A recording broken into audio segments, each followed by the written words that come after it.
राधे राधे मित्रों, भगवती गीता के दूसरे अध्याय में ब्रह्म विद्या का उपदेश और अनासक्त योग का वर्णन किया गया है। तो चलिए शुरू करते हैं भगवती गीता का दूसरा अध्याय। हिमालय बोले, माता वह कैसी विद्या है जिससे मुक्ति प्राप्त होती है? हे महेश्वरी, आत्मा क्या है और उसका स्वरूप क्या है, मुझे ये बताइए।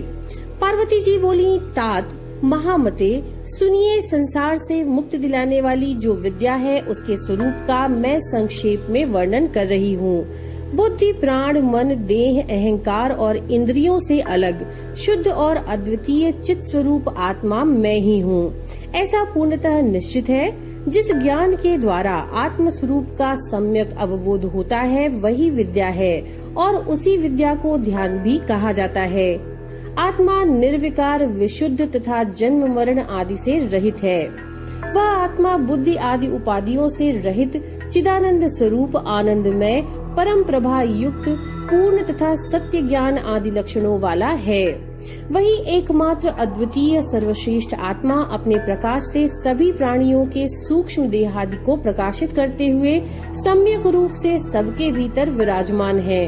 गिरिराज, इस प्रकार मैंने आपसे आत्मा के स्वरूप का वर्णन कर दिया। मनुष्य को एकाग्र चित्त होकर इस प्रकार के लक्षण वाले आत्मा का नित्य चिंतन करना चाहिए। देह आदि अनात्म पदार्थों में आत्म बुद्धि का परित्याग कर देना चाहिए, क्योंकि वैसी बुद्धि राग द्वेष आदि दोषों का मूल कारण है।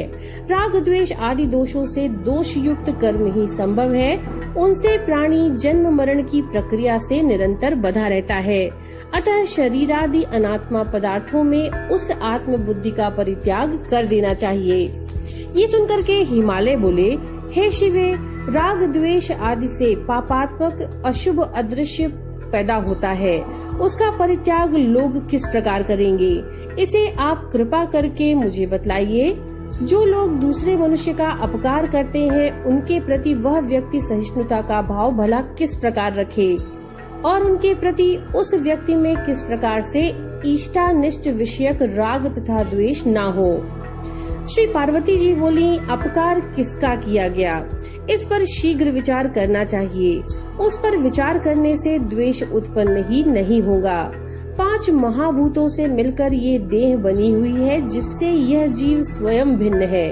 यह शरीर या तो अग्नि के द्वारा जला दिया जाता है या फिर शिवा आदि के द्वारा भक्षित कर लिया जाता है, किंतु आत्मा नहीं। जो इस प्रकार का ज्ञान रखता है उसका भला कौन सा अपकार हो सकता है। अपने आप में पूर्ण तथा सच्चिदानंद स्वरूप वाला यह विशुद्ध आत्मा न उत्पन्न होता है, न मरता है, न सुख दुखादि द्वंद्वों में लिप्त रहता है और न ही कोई कष्ट भोगता है। अतः शरीर के काटे जाने पर भी इस आत्मा का कोई अपकार नहीं होता। गिरिराज, जैसे घर के अंदर अवस्थित आकाश पर घर के जलने का कोई प्रभाव नहीं होता, उसी प्रकार शरीर के अंदर अवस्थित आत्मा पर शरीर के छेदन आदि का कोई प्रभाव नहीं पड़ता।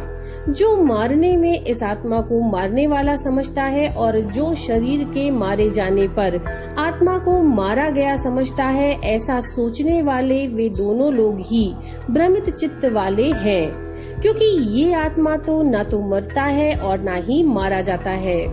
अपने स्वरूप को इस प्रकार जानकर और द्वेष छोड़कर मनुष्य सुखी हो जाए। द्वेष मन का संताप का मूल कारण है। द्वेष सांसारिक संबंधों को भंग करने वाला और मोक्ष प्राप्ति में विघ्न उत्पन्न करने वाला है। अतः प्रयत्न पूर्वक उसका परित्याग कर ही देना चाहिए।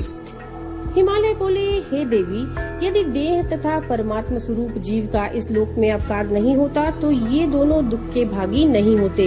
तो फिर जिस दुख का साक्षात अनुभव होता है वह किसे होता है? महेश्वरी, इस शरीर में दुख भोगने वाला दूसरा कौन है? यदि मुझ पर आपकी कृपा है तो आप मुझे इस विषय को यथार्थ रूप से बताइए। श्री पार्वती जी बोली, ना तो इस देह को और ना तो इस परमात्मा स्वरूप आत्मा को ही दुख होता है, फिर भी यह निर्लेप आत्मा मेरी माया से मोहित होकर स्वयं में सुखी हूँ, मैं दुखी हूँ ऐसा मान लेता है। वह माया अनादि अविद्या स्वरूपिणी तथा जगत को मोहित करने वाली है। पिताजी, वह आत्म तत्व उत्पन्न होते हैं, उस माया से आबद्ध हो जाते हैं और उसी से वह राग द्वेष आदि विकारों से व्याप्त होकर सांसारी हो जाते हैं। महामते इस आत्मा अपने लिंग रूप मन जिसमें वासना निहित रहती है को धारण करके लाचार सा बना हुआ इस संसार में व्यवहार करता है। रक्त वर्ण के पुष्प के समीप स्थित शुद्ध स्फटिक उसके सानिध्य के कारण उसी के रंग से युक्त होकर के लाल प्रतीत होता है, जबकि वास्तव में उसमें रंग विद्यमान नहीं रहता। बुद्धि इंद्रिय आदि के सानिध्य के कारण आत्मा की भी वही गति होती है। मन बुद्धि तथा अहंकार जीव के सहयोगी हैं।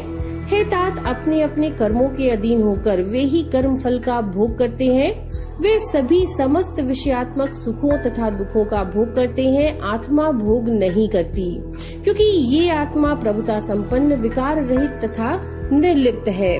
सृष्टि के समय यह जीव पूर्व जन्म की वासनाओं से युक्त अंतःकरण के साथ उत्पन्न होता है और इस प्रकार यह जीव प्रलय पर्यंत सृष्टि में निवास करता है। इसीलिए महाराज, विद्वान पुरुष को चाहिए कि ज्ञान विचार के द्वारा इच्छित तथा अनिच्छित पदार्थों की प्राप्ति में मोह का परित्याग करके सुखी हो जाए। देह मन के संताप का मूल है और यह देह संसार का कारण भी है। यह देह कर्म से उत्पन्न होता है और वह कर्म पाप तथा पुण्य भेद से दो प्रकार का होता है। राजेंद्र, उन्हीं पाप पुण्य के अंश के अनुसार जीव को सुख और दुख प्राप्त होता है। दिन एवं रात की भांति इन सुख और दुख का उल्लंघन नहीं किया जा सकता।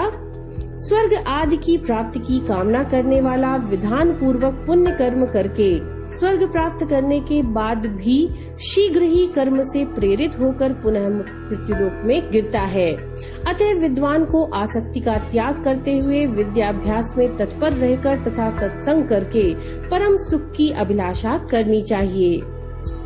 इति श्री देवी पुराणे भगवती गीतायां श्री पार्वती हिमालय संवादे 2 अध्यायः। नमो नारायण।